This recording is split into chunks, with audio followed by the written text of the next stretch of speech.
What's up, Purdue fans? Welcome to another episode of Boiler Banter. I am Brandon Brown, joined again by Dustin Schutte, and we are officially at the end of the regular season for Big Ten basketball, and so we've got a couple things to talk about. Some really good developments for Purdue, and some not so awesome. As Dustin and I, it's funny, Dustin. We started these episodes with this gauntlet. It was a gauntlet. We both agreed to that. We looked at the final 7 regular season games of Purdue's season, and we talked about like 7-0 is possible. It's probably not likely, but maybe possible. I think you said 6-1 or 5-2 might be like that's what feels like the wheelhouse. And then we came back on an episode later, and sounded like we didn't know what we were talking about, because I think that was after 3 losses in a row, it moved to 4 losses in a row, and ultimately Purdue goes 2-5 over the final stretch, losing the regular season finale at Illinois. Again, we talked about it. That's a tough place to play. Illinois has had some high highs, and we'd seen that. So. All right, enough of me talking and laying it all out there. They finished 2-5. It means what heading into Big Ten tournament play? Yeah, I mean, I think that there is some serious concerns about this team, not on the offensive side. I think they've proven that they can score with just about anybody. Now, they've had some offensive lapses, but they were able to put up 84 points against Wisconsin and lost that game. They were in the mid-70s against Michigan, lost that game. They scored 80 on the road against Illinois. Wasn't enough. They still lose 88-80, right? So this is a team that they can be really good defensively when they're able to put pressure on the ball, force steals, get the ball out in transition, and get easy baskets. But it's almost like what's funny to me, Brandon, is obviously those transition buckets kill you, but a lot of times you want to force teams into their offensive sets. Like you want them to play in the half court and not get out and move. But teams have killed Purdue in the half court offense. Wisconsin just dissected them. They've been able to get into the paint. Illinois was able to knock down a ton of 3-pointers. I think they had 11 in that game, won 11-30. So they didn't even shoot it at a high clip, but they shot it well at the beginning and then at the end of the game.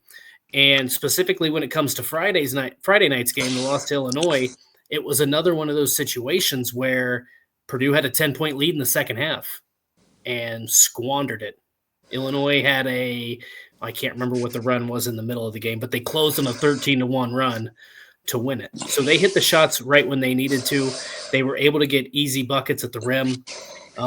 So I think there's some concerns about this team heading into the Big Ten tournament, especially because now, in order to win the Big Ten tournament, you're going to have to play 4 days in a row.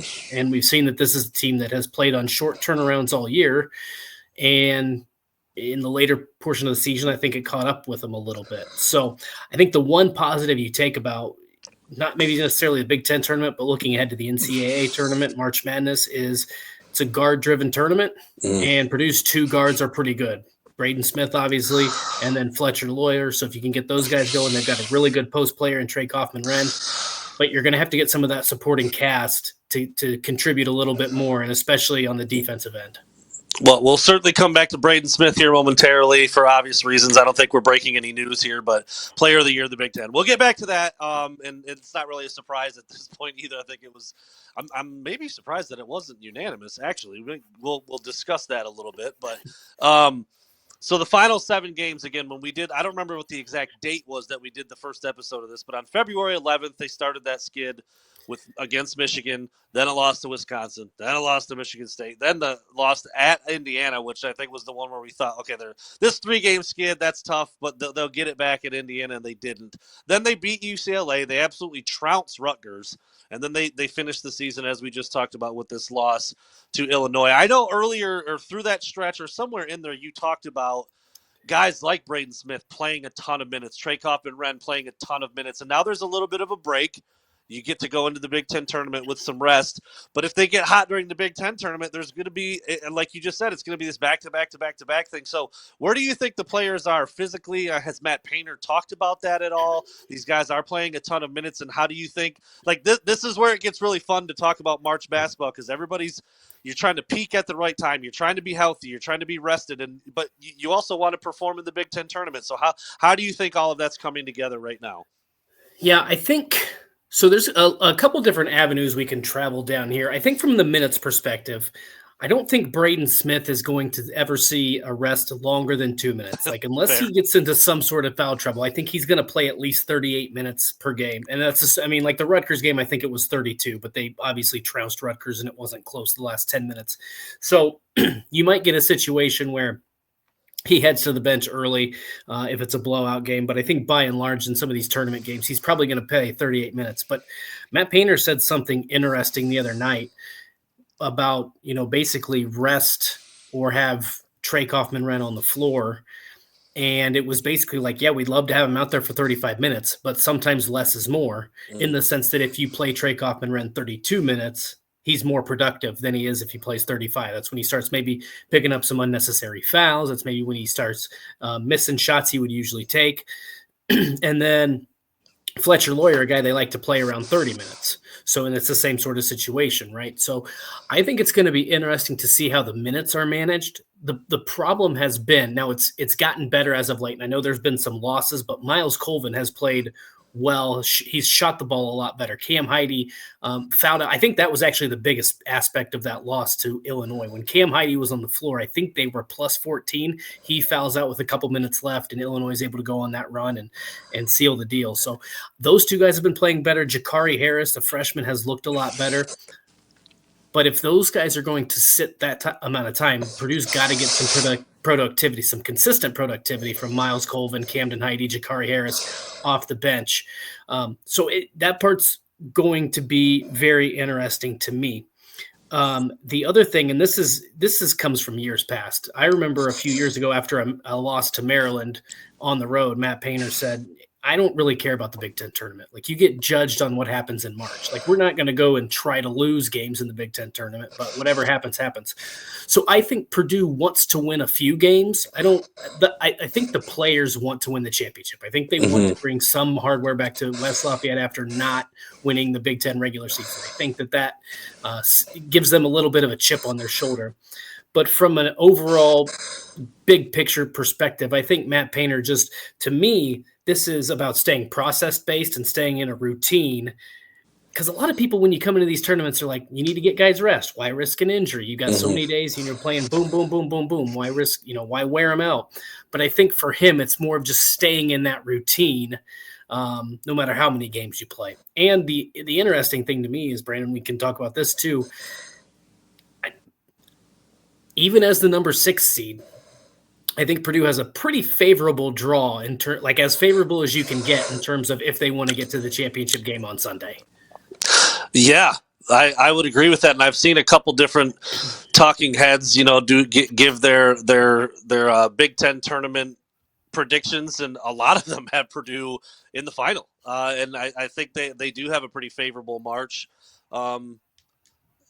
If things go according to seeding, it would be what it would be. It would be Maryland, Maryland, Purdue to play. To play in the finals. That's Purdue can beat Maryland. There's no doubt about it. Michigan also in the way, not playing well right now. I mean, so right. There's a pretty good. They'll get either USC or Rutgers here for the first round.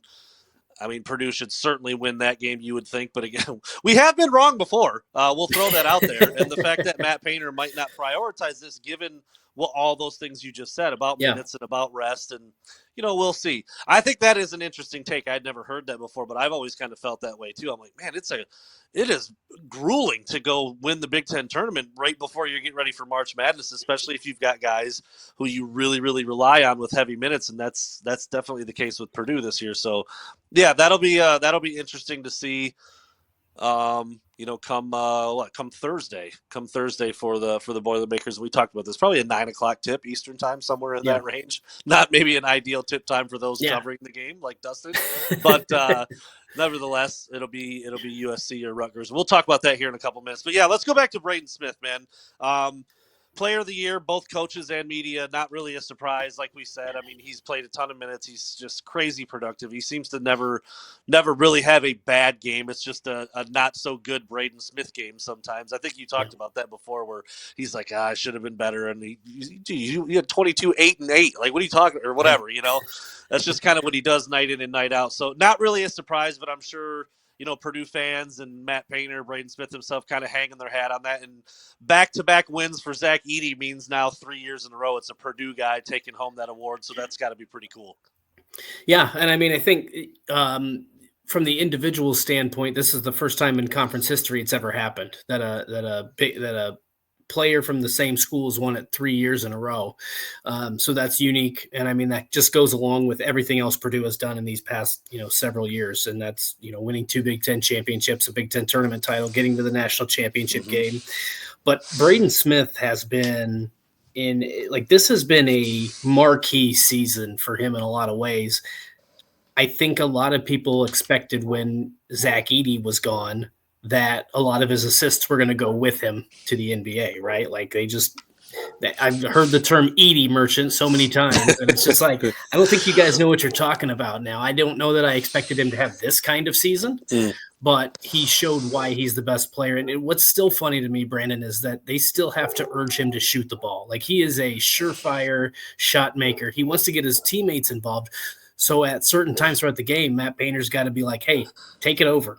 Take that shot. Don't get into the air and, turn the ball over. Just take the shot. A missed shot's better than a turnover. So I think there are times when you watch, as you said, like Braden Smith can have 20 points, 7 assists, and 5 rebounds and 3 steals. And you're like, at times you're like, man, he could have, if he stays on 2 feet, instead of those 5 turnovers, he has 2, and maybe, he's got a double-double, or he's got closer to 25, 30 points, whatever the case might be. So I was just thoroughly impressed. This is a kid that now is a 1,000-point scorer. He leads the program in all-time assists. He could potentially have more than 1,000 assists by the time it's over of his college career. He's got over 500 rebounds. So for a point guard to be able to do all that in 3 seasons, never miss a start, never miss a game, just another incredible year. And I think at times throughout the season in December, there was that stretch Purdue went 2-3. They had losses to Penn State, Auburn, and Texas A&M. And it looked like maybe Braden Smith isn't going to be the Big Ten Player of the Year. Maybe it's going to go to Vlad Golden, or maybe it's going to go to John Tanji, or whoever else might pop up.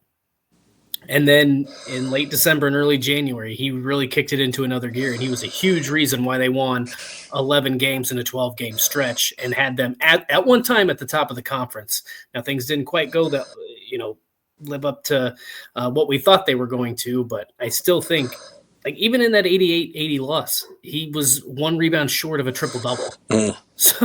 So even when Purdue's not playing well, Braden Smith's bad games, quote unquote, are few and far between.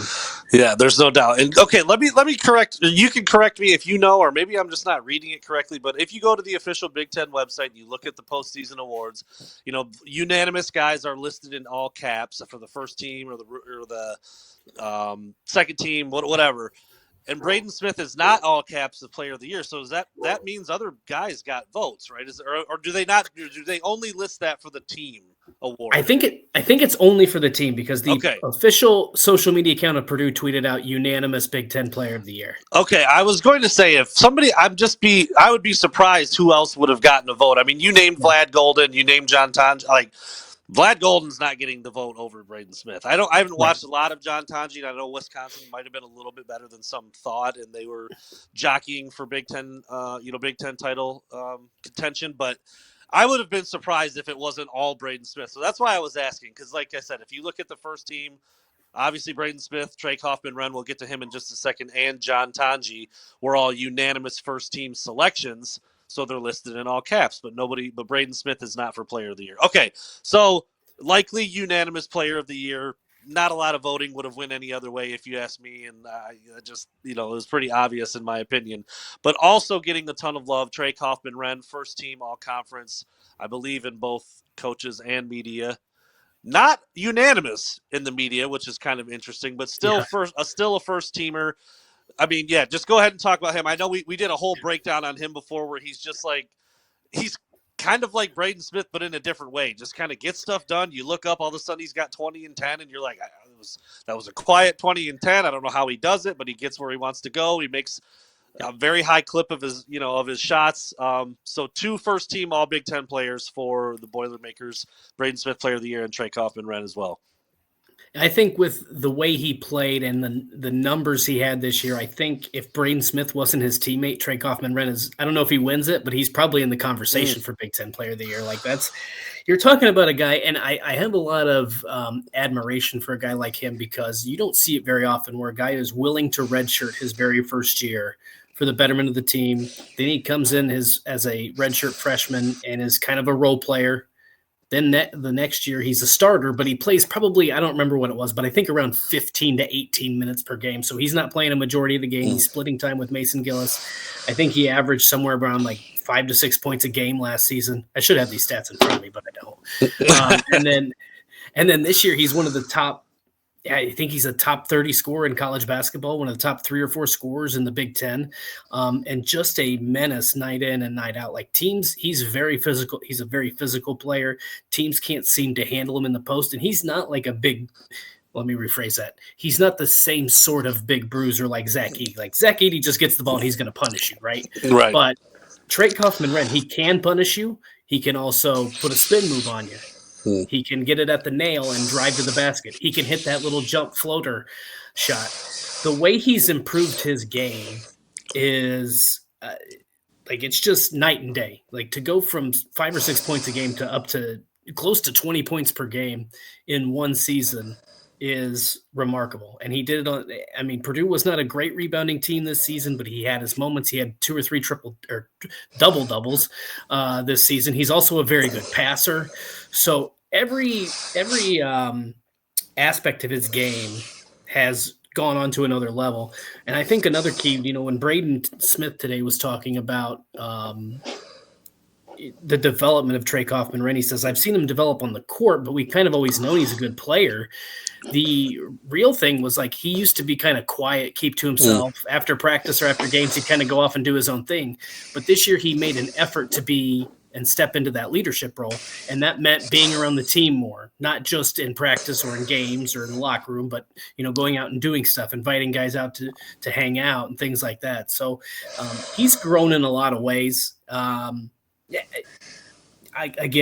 stick with this, and because we could have, there's potential that you could have 4 straight Big Ten Player of the Years for Purdue next season, and it's not Braden Smith. Like I think Trey Kaufman-Renn is that good. Like those 2 guys might be the top 2 contenders for the Big Ten Player of the Year next season, but we'll see. But he's I mean, like Braden took a next step up. I think Trey Kaufman-Renn took 2 steps forward for Purdue this season. It's funny, but Dustin, you and I have never met in person, but just you don't appear to be 6'10". I'm certainly not, but it's funny when we talk about a guy like Trey Kaufman-Renn being like, oh, he's a little undersized. He's 6'9", too. Right. He's a big dude. He's like big dude, but to your point, he's not a 7-footer. He's not a high flyer, but again, he punishes you. He's physical. He can also get you with the footwork, and he can do a little bit of everything, and that's pretty commendable. And obviously, earned him some high marks as well. Yeah, that is kind of crazy. I mean, I would think like you expect both of them to come back, right? I mean, we talked about this before. Yeah. They're kind of like those just dominant college guys that, you know, for whatever reason don't in some way, shape, or form translate to the NBA. Maybe certainly not as an early entry kind of guy. So you come back for your senior year, and now with NIL, you know, that's a little bit of a sweeter situation for a lot of these dudes. I mean, there's a lot of work to be done. So you got Big Ten tournament, we got March Madness, but has that been talked about yet? Like, what's the vibe around those 2 guys coming back to Purdue next year? I think the expectation is that they'll return. Now, I would be shocked if they don't take advantage of the opportunity to get an NBA draft evaluation and kind of see where they stand. But the thing that makes me think that they'd come back more so than, I don't know if they're, and I'm not, this isn't a knock against either guy. I'm not a talent evaluator. I have no idea if they're ready for the NBA or not. So when I say that's just me personally. They both may very well be top first round picks. I don't know. But I don't think they're lottery picks, right? I think that's fair to say. And it's just like for both of them, winning is always what they're talking about most. It's not about individual awards. It's not about themselves. They always talk about winning and wanting to win the Big Ten, wanting to get back to the Final Four. And so that makes me think that this season may have left a bitter taste in their mouth. And I think that was very similar to the way Zach Edey felt after that 23 season. Could he have gone to the NBA? Probably. He probably would have been a second-round pick at that point. But he decided to come back because that loss to Fairleigh Dickinson just stung so bad. And so I could see something similar. Now, if Purdue makes a run to the Final Four and they get back, gets into the deep run, maybe things change. I don't know. I think Braden is probably an NBA player. I don't know about Trey Kaufman. Again, I just don't know. I'm not an evaluator of talent. I think they both probably have a spot in pro basketball at some level, but I do think the expectation is for them to both return. And who knows, they could both be first rounders if they both come back for another season. Let's throw Fletcher Lawyer into the mix, the honorable mention All Big Tenner, according to the media. Just another junior, just coming back again next year. Purdue going to be – I'd be surprised if they're probably not picked to win the Big Ten again next year, even though it didn't happen this year. So a couple words on Fletcher Lawyer, a little bit more down the ladder, just a touch compared to those other two guys who were first teamers, but certainly another guy who had some really nice scoring nights, can really shoot the ball, 6'5", can do a little bit of everything. I remember what was his brother's name? Foster Lawyer, not built the same way. So Fletcher did a little bit better in the gene pool there, but another really good player for Purdue, and likely will be back again next year. Yeah, I think he will be. I think he averaged somewhere around 14 points per game. He shot the ball. What's amazing is those two guys, Smith and Kaufman-Renn, get most of the attention, right? But Fletcher Lawyer is like a 48% three-point shooter, like just a lights-out shooter. Now, he's had his struggles at times. He's had games where he can be streaky, but he's as good of a shooter. And I think that the aspect of his game where it's really developed is his ability to pump fake and drive to the basket. That was not a major feature of his game. He had the ability to do it. We saw it briefly as a freshman, a little bit more last year, but this year it's really come alive where if teams chase him off the 3-point line, he's capable of taking off the dribble. Now I don't think that's plan A. I think most plan is to get him the ball to catch and shoot, but his ability to drive to the basket and get things a little bit closer to the rim has really helped his game too. So yeah, another solid season, honorable mention. I think if you don't have an 18-team league, he's probably maybe a third teamer. I think if you don't have the, Desmond Claude, I don't remember where Desmond Claude was, but Nate Biddle, Jackson Shellstad, you had some other guys, Tyler Bilodeau from UCLA. If you don't have some of those guys, I think maybe he's a third teamer, but still a really good season and obviously a lights out 3-point shooter. And that's what you're going to have in the NCAA tournament and the Big Ten tournament. You got to have somebody that can knock down shots at a consistent clip. And that's what he's done all season, really his whole career, but specifically this season. Dude shoots the 3 better at home than he does the 2. Like what are we doing here? He's 52% from 3-ball land at home. Yeah. 51% from everywhere else. That's not normal. And that kind of speaks to what you were just saying, and really makes him valuable as well as they get ready for postseason play. All right, let's talk a little bit about the postseason. Obviously, the tournament a little different this year with 18 teams in the league. Couple teams didn't even make it in at all, which seems kind of weird, but I guess whatever. Who was it? Washington, Nebraska. Penn State did not get into the tournament, so there's kind of the bottom feeders, if you will. No disrespect, but they have a very long road to go to the finals if they should get there. So we'll focus on USC and Rutgers, obviously, because the winner of that game is who will take on Purdue on Thursday night, as we just said. I know you're not. I don't expect you to be an expert on the Trojans or the Scarlet Knights, but is there a team here? This is the the 11-14 matchup. So Rutgers is the 11 seed, USC is the 14 seed. Is it chalk? You'd rather USC get an upset win and they're not as good as Rutgers. Obviously, Rutgers does have a couple of highly talented freshmen in Ace Bailey and Dylan Harper, who are expected to go very high in this year's draft. So I don't know. Yeah, what's the thought on the matchup there? I mean, does it really matter? Purdue would be expected to beat both of those teams, but I mean, is one easier than the other in your opinion? I don't know if one's easier. I think Purdue probably has Rutgers figured out a little bit better. Like they beat them by 18 up in Piscataway and then beat them by 29 at Mackey Arena. I don't think because Rutgers is such a poor defensive team, I think Purdue can probably take advantage of that matchup. The interesting aspect of if they were to play USC, Purdue handled them pretty easily at Mackey Arena too. And I don't think they would have a lot of trouble, but Desmond Claude did not play in that game. for USC. So that would be a new element and something Purdue would have to game plan for. So the fact that they would see him for the first time this season might throw the Boilers up a little bit, but I think ultimately USC having to go cross country, having to play Wednesday night, I think that probably favors Purdue. So I don't think it matters, but I think just because of the Desmond Claude factor, I think USC would maybe be the tougher matchup for Purdue in that one. Interesting angle. Yeah, they played Rutgers twice, only played USC once. You mentioned Claude not playing in that first game, and he was I think he was an honorable mention as well. Yeah, along with Lawyer. Yeah, so that's a good player that wasn't on the floor for the Trojans last time. So you never know. But there you go. So they will play tomorrow afternoon. Is that right? Wednesday afternoon. They'll play. It's an evening as well. Yeah, the tournament starts at 3:30, and so that's right. It starts at like 3:30, 6 and maybe 8:30. That it'll probably be between an 8:30 and 9 o'clock Eastern time tip off for that last game. So there you go. So either USC or Rutgers for Purdue on Thursday night after those two play tomorrow night at probably about the same time. Yeah, probably 8:30, 9 o'clock, somewhere in that range. So I found that interesting what you said earlier. We'll revisit Matt Painter's thoughts, and you can break that down a little bit more. When did he say the whole thing about? Did he actually say the words "we don't care about the Big Ten tournament," or was that that was paraphrased a little bit, or what is his stance on that, and what have you guys kind of learned in covering him for however long?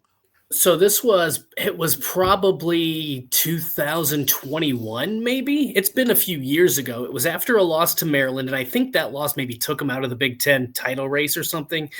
And so basically he was asked a question about, preparing for I don't remember if it was the last game of the season or it was one of the last games of the season. And he was basically asked, how do you prepare for the Big Ten and NCAA tournament? And he said, I could care less about the Big Ten tournament. Wow. The NCAA tournament's what you get judged on. Now, again, that's not to say that, I think he wants to win it, but I don't think it's kind of like one of those things that I don't know. The old thing is I hate losing more than I love winning, but I think that it's the opposite is basically what he's saying. Yeah, I'd love to win, but if we lose, big deal. We still have another tournament where nobody's going to look back. If we win in the NCAA tournament, nobody cares what happens in the Big Ten tournament, right? Yeah. If you win the Big Ten tournament, you get beat in the first round of the NCAA tournament. As Purdue knows from the 2023 season, everybody's still judging you. So I think that's kind of his stance. But again, I think that's why you don't see a reduction in minutes usually, and that's why he plays his guys, because he's not he doesn't want to get away from the process. He wants to stay process-based. So if you go get those guys where they're only playing 15 or 20 minutes a game, kind of takes them out of a rhythm. And I don't think you want to take them out of a rhythm before March Madness. So I think that more than anything is why you don't see Matt Painter bench guys or give them limited minutes or anything like that. But again, it's going to be – I look at this bracket. This is a slightly different – but I look at this bracket and – Purdue beat USC and Rutgers. They were undefeated. They beat Michigan once at home and had them on the ropes in Ann Arbor. They beat Maryland in their only meeting in December. Now, this is a much different Maryland team, but the only team they didn't beat on that potential path to the championship would be Illinois, and you wouldn't see them till the semifinals. So, yeah, I don't know. There's no guarantee, obviously, but. Or maybe I'm just looking at I don't know, the way that, have you noticed this, Brandon? This is off topic, but the way that the Big Ten has the tournament bracket set up, it's confusing as hell. The way it's kind of in this graphic is very, very confusing, but I think that's correct. Yeah. So if Illinois beats either Iowa or Ohio State, then they beat Maryland. They would meet Purdue in that. Yes. In the yeah. semis. Okay. Yeah. Okay. Yeah. I wanted to make sure. I looked at it and then I looked again. I'm like, I don't know if that's correct, but yes. Okay. So I've also done the thing where I've pulled up a bracket from 2 weeks ago where it looked different, and then you also pull up one where it's somebody just making predictions, and you're like, yeah, you have to be. I'm on the BigTen.org. If this is wrong, I'm not taking any of the blame. This is what's there. That's what I'm going off of. But no, yeah, you're right. They kind of have it. They just have it where the matchups are shifted, I think, to save space, so it's hard to see which team goes where. But yeah, as far as if I'm looking, and I'm getting so close to the camera, looking like an idiot right now, but yes, Illinois and Purdue would be a semifinal matchup if that were to happen.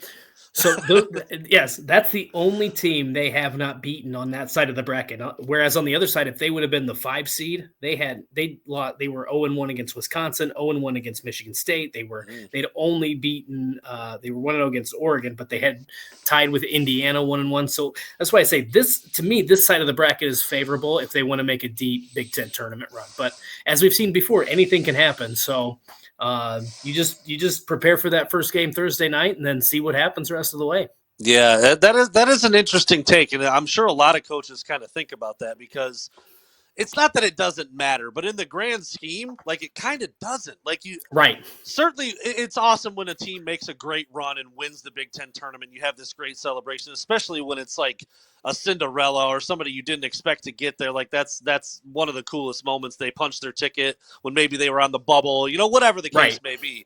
But Purdue's going to the tournament. They know they're getting in. Yeah. Like it doesn't do a whole lot for them to grind 4 games out in a row, 4 days in a row. That's a really interesting balance, and there's probably 6 or 7 teams in that same boat, at least 6 or 7. The only thing I would say about this tournament and would be I think when you had the kind of finish that Purdue had, and obviously they have a lot of really good quad 1 wins on their resume. They've had a lot of good wins this season, but they seem to be kind of locked into that 4 seed. Now, if they lose to USC and Rutgers, I don't know where they are in terms of the 4-5 seed, but maybe it drops you down to the 5 line and you play some more dangerous 12 seeds. So I think Purdue has to win on Thursday to kind of – I don't think it can move up. I think it's either going to be a 4. I think they're probably locked into a 4.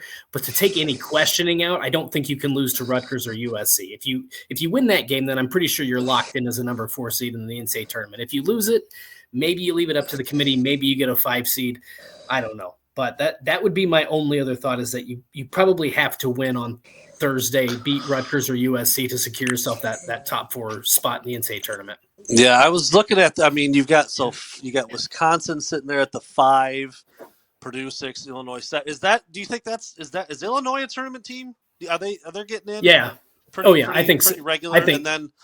I think Oregon, be on that too. It's probably Oregon, Indiana would be where the line is, maybe between then, I guess, right? Indiana's kind of been hanging out on the bubble for most of the season. Yeah, that game's huge. I think that game's bigger for Indiana than it is Oregon. Yeah, that makes a lot of sense. Yeah, I kind of forgot about Oregon's been pretty. There's a lot of good teams in the Big Ten. Oregon's played some really good basketball this year, so I'm thinking but they're the 8 seed, and they're in. They're getting in the tournament. So yeah, that's kind of a testament to just how the things have been. All right, so. Big Ten tournament, we'll talk about that, when we come on next week and kind of see where things are as we get ready for, I guess that'll be will that be a day before the NCAA tournament starts if we do this on Tuesday next week? If we do it on Tuesday, it'll be the night of the first. The night of the first 4. Yeah. Wow. Okay. All right. So I'm getting excited about that already. So you just kind of hinted at it a little bit where, whether they're a 4 seed or maybe they dip a little bit. We'll see how this goes. What do you think is best case scenario? Certainly anybody can get hot. We've seen, little dinky schools make it to the Final Four. We've seen every kind of combination over the years. But what's a realistic expectation for Purdue in the NCAA tournament? Like, what would be acceptable? Let's do that. What would be acceptable? That's kind of down the middle. What would be overachieving realistically, and what would be like, damn it, that's a bummer. Like, where are we at in those 3 lanes? Yeah, it's a really tough one. I think if you ask me and if you ask Purdue fans, a majority of Purdue fans, I think you're going to get a different answer. So I think acceptable for most people that watch this team and root for this team, they want to see the second weekend. So a Sweet 16 is a must. To me, I would say just win the first game. If you can win the first game, get to that round of 32, I just think that there's a lot of deficiencies on this team. And when they're playing, when they're playing at their worst, I think anybody can beat them. Right. I think they're too good of a matchup to lose that first round game, but that's why I think there's also a lot of good 12 seeds. So I think that's why it's important to get a number 4 seed in the NCAA tournament if you can. So I would say if you get to the second round, That's acceptable. And then if you get to that second weekend, then I think everybody says that we had a good season. When you lose Zach Edey, Mason Gillis, Lance Jones, you say this is about what we expected. I think overachieving would be, and I think that this all depends on matchups. And sometimes you can get, I remember that UConn team with Kemba Walker. I don't think this team could win a national championship. I do think they could get to a Final Four, but there'd have to be a lot of things that broke their way. And what I'm really interested to see is in the Big Ten. Now, the NCAA tournament tends to get called a little bit closer than regular season play. Trey Kaufman-Renn is very physical and doesn't get a ton of foul calls. I'm curious to see how that plays out in the NCAA tournament. Will he get more – like Purdue may draw way more fouls in the NCAA tournament than they have all season. So that could be an aspect. As I talked about earlier, guard play is so crucial. And it seems like you're getting also Miles Colvin, Cam Heide, and Jakari Harris playing maybe their best basketball at the right time. So I think that would be – I think that's the overachieving. We got a lot of matchups. A lot of things fell in our in our way. Oh, and we were shooting the lights out of the ball. The last option, just a first-round loss. I think Purdue fans have been devastated. Enough of that. Yeah. So that's like, to me, if you at least win one game, you're not a one and done, right? You at least make it to that Saturday, Sunday game, and you give your fans something to cheer about. But I do think, considering the amount of talent, if they lose that first game, I think, especially as a 4 or 5 seed, it's going to be another loss to a double-digit seed. And Purdue's had enough of those over the last couple of years where I think fans are kind of tired of it. They want to see it get to the second round. And then, if you lose that second round game to a 5 seed, then so be it. Yeah, that's if you go chalk, that's where a 4 seed should be. They should make it to the Sweet 16. You win another one, it's gravy. If you don't get there, you didn't live up to what you were supposed to. So I think that's probably fair. I think like you said, if they win even just one game, I think you said your personal opinion, that's kind of doing a good job considering what they lost and how they haven't played great down the stretch. I mean, you have to kind of look at that. Yeah. But you're right. I mean, player of the year and a couple of really good players, and you've got some talent. Go play your best ball in March and make a little bit of a dent and see how it goes. And I think last year was maybe a little bit different. Typically, I don't put a lot. This is going to sound dumb because this is when you get a chance to win the national championship. Everybody remembers March. I also don't put a ton of stock into it because it's a total crapshoot, right? Like you could get one bad matchup or have one bad shooting day and it's over. Yep. So that's, to me, last year was different because they were just coming off a loss to a 16 seed. They had all that talent returning. To me, they had to get to the Final Four. And so, but I'm taking some of that pressure off of this team. I think they will win their first round game. Second round gets a little bit dicey. Ultimately, I do think they're going to be in the Sweet 16. But again, as you said, you catch the wrong team on the wrong day. Florida Gulf Coast, VCU, George Mason, Butler. We've had a lot of those teams get to the Final Four or make deep runs. So anything can happen in March. That's why it's fun. Most people who will say, "Yeah, I'm a college basketball fan," haven't watched a game until next week. Like seriously, there's so many people. There's so many people who do that, and it's because it's just you've got so many games going on at once. I always get bummed out. After the first week, I'm like, God, they're already down to 16. It was just so much fun 2 days ago. But that's just the nature of the tournament. So that's something to really look forward to, and should be a lot of fun and a lot of Big Ten representation heading into that bad boy. So I wanted to say one last thing before we go. Are you gearing up for Indianapolis? I see the St. Elmo shirt. You're ready for some shrimp cocktail, dude. Yeah. You're ready to roll. Dude, I've got this shirt. I wear it all the time. It's my favorite. Love it. Here's the problem, though. The only thing I was hoping Purdue would get the 5 seed because they'd be in that early afternoon bracket, so I could set myself up a nice dinner to go to St. Elmo's. 9 p.m. tip-off, so I'm probably going to be passing on that and just have lunch somewhere at I gotcha. District Tap House or whatever it's called. That's awesome, though. So you will be in the house, though. You will be down there checking it out, and I don't know. You could squeeze in a quick little bite to eat at St. Elmo, maybe. Just go at 5. Go a little early dinner, man. You can make it work. I'll go in between sessions. I saw it a couple times you moved, and I'm like, I think this dude's rocking the St. Elmo shirt right now. And then you did a full adjust, and I'm like, I knew it. I can recognize that font. I've been there a couple times myself. Yeah, it's always a good. It's like a rite of passage. If you cover something that Exactly. goes on in Indy, you gotta hit that up. So that's awesome. All right, he's Dustin Schutte. I'm Brandon Brown. Thank you guys for sticking with us for 40 great minutes of Purdue coverage. And yeah, man, if we stick to our plan and go on Tuesday next week, it will be the start of the NCAA tournament. Man, how awesome is that? So he's I'm Dustin. looking I'm forward to it. absolutely. Thanks you guys for listening, and we'll be back next week.